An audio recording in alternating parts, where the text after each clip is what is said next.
Assalamualaikum warahmatullahi wabarakatuh. Perkenalkan, kami dari kelompok 3 mata pelajaran PPKN. Saya Elsa Maharani. Dan saya Yogina Gustiana. Di sini kami akan mempresentasikan mengenai hak dan kewajiban warga negara dalam nilai instrumental poin ketiga, yaitu tentang hak atas pekerjaan dan penghidupan yang layak. Terima kasih.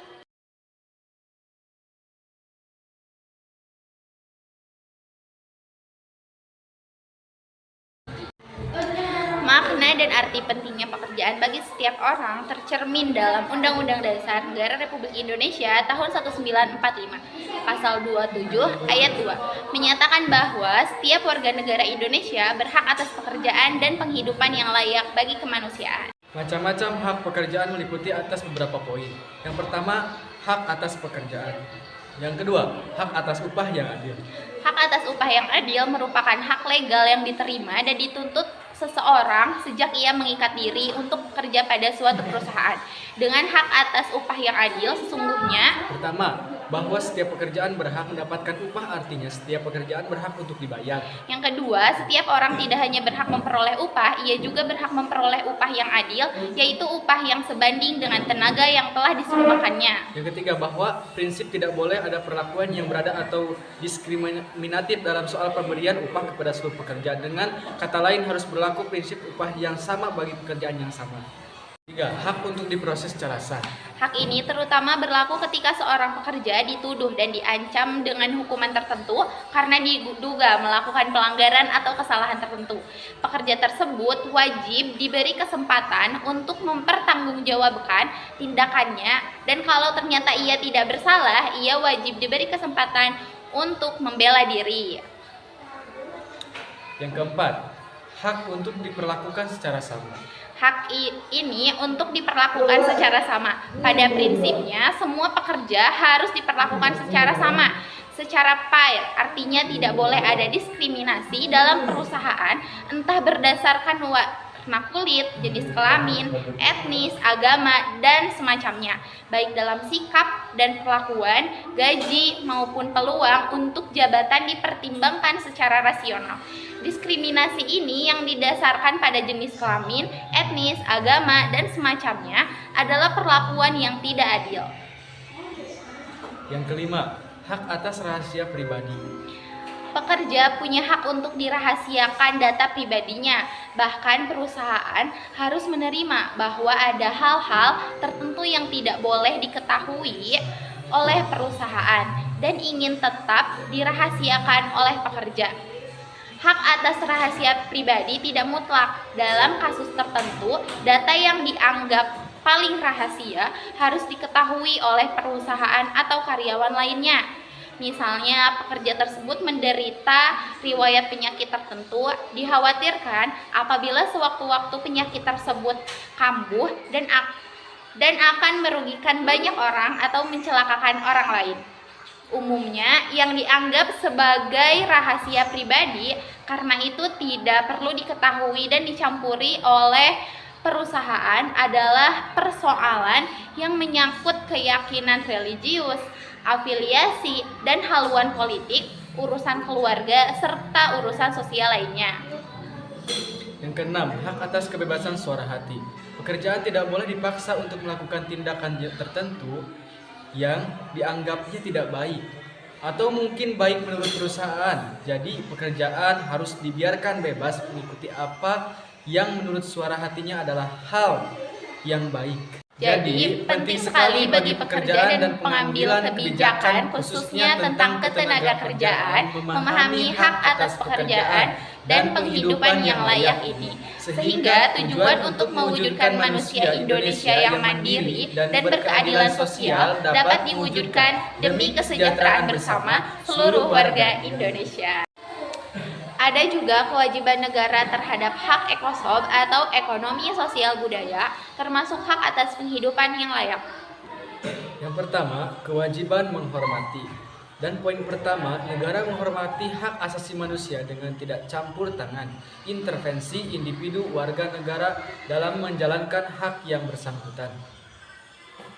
Yang kedua, negara mengakui hak atas penghidupan yang layak sebagai hak asasi manusia Yang ketiga, negara tidak ikut serta dalam mengambil tindakan yang dapat mengakibatkan terhambatnya akses terhadap hak atas penghidupan yang layak. Negara tidak melakukan membela atau memaafkan praktik pengusiran paksa atau sewenang-wenang terhadap orang atau kelompok terkait hak atas perumahan. Yang keempat, negara menghormati hak rakyat untuk membangun tempat tinggal mereka sendiri dan menata lingkungan tempat tinggal mereka sehingga sesuai dengan kebudayaan, kecakapan, kebutuhan, dan harapan mereka terkait hak atas perumahan. 2. Kewajiban melindungi. Negara menjamin bahwa pihak ketiga, individu atau entitas lain tidak melanggar hak-hak individu lain. Negara memberi sanksi terhadap pihak ketiga yang melanggar hak individu termasuk di dalamnya. Memastikan tersedianya peraturan untuk memberi perlindungan hak-hak individu yang bersangkutan. Yang ketiga, kewajiban memenuhi. Negara harus melakukan intervensi, tindakan atau langkah-langkah positif sesuai dengan maksimal sumber daya yang tersedia. Terkait hak atas perumahan ini melibatkan isu-isu pembelanjaan publik, peraturan pemerintah tentang ekonomi dan pasar tanah, subsidi, perumahan publik, layanan dasar, perpajakan, pemantauan tingkat sewa, dan lainnya. Negara harus melakukan langkah aktif untuk menggerakkan sumber daya demi memenuhi hak individu warga negara. Menjamin setiap individu untuk mendapatkan haknya yang tidak dapat dipenuhi sendiri. 4. Kewajiban mewujudkan hak tanpa diskriminasi. 5. Kewajiban berdasarkan tindakan. Yang keenam, kewajiban berdasarkan hasil. Yang ketujuh, kewajiban progresif. Yang kedelapan, kewajiban segera atau kewajiban minimum. Kewajiban segera atau kewajiban pokok minimum, kewajiban untuk memastikan hak penghidupan subsistensi minimal untuk bisa survive, bertahan hidup bagi semua orang, terlepas dari tingkat ketersediaan sumber daya dan tingkat ekonomi negara. Misalnya, negara menjamin tidak ada warga negara mati karena kelaparan.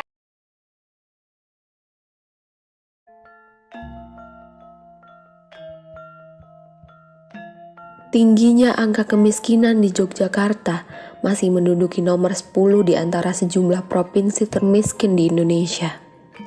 Tingkat kemiskinan di Yogyakarta juga lebih tinggi daripada tingkat nasional. Kemiskinan juga menimbulkan banyak dampak lanjutan, di antaranya masalah ketunaan sosial, terbatasnya sumber daya di wilayah pedesaan, dan tuntutan untuk menjaga kelangsungan hidup mendorong arus migrasi ke wilayah perkotaan maupun antar daerah. Tingginya kompetisi kehidupan di wilayah perkotaan justru semakin memarjinalkan posisi warga miskin menjadi warga kota yang tidak mempunyai tempat tinggal, pekerjaan, serta penghidupan yang layak. Hingga pada akhirnya mereka hanya menjadi bagian dari komunitas jalanan dan hidup bergantung dari belas kasihan dan uluran tangan orang lain. Perempuan menjadi kelompok yang paling rentan untuk menanggung beban akibat kemiskinan. Perempuan jugalah yang pada akhirnya harus menjadi korban untuk menyelamatkan kelangsungan hidup keluarga. Sebagian lagi malah harus memperoleh pendapatan dengan cara-cara yang tidak bermartabat, hingga terpaksa masuk dalam praktek komodifikasi seksual. Persoalan ini juga menjadi bagian dari pemerintah Yogyakarta dalam menanggulangi ketunaan sosial akibat dari kemiskinan. Di Indonesia, tingkat kemiskinan bukan ditentukan oleh penghasilan, melainkan pengeluaran masyarakatnya. Sementara di Yogyakarta, pengeluaran tergolong relatif rendah. Lalu apa yang menjadi sebab kemiskinan yang tidak kunjung membaik ini?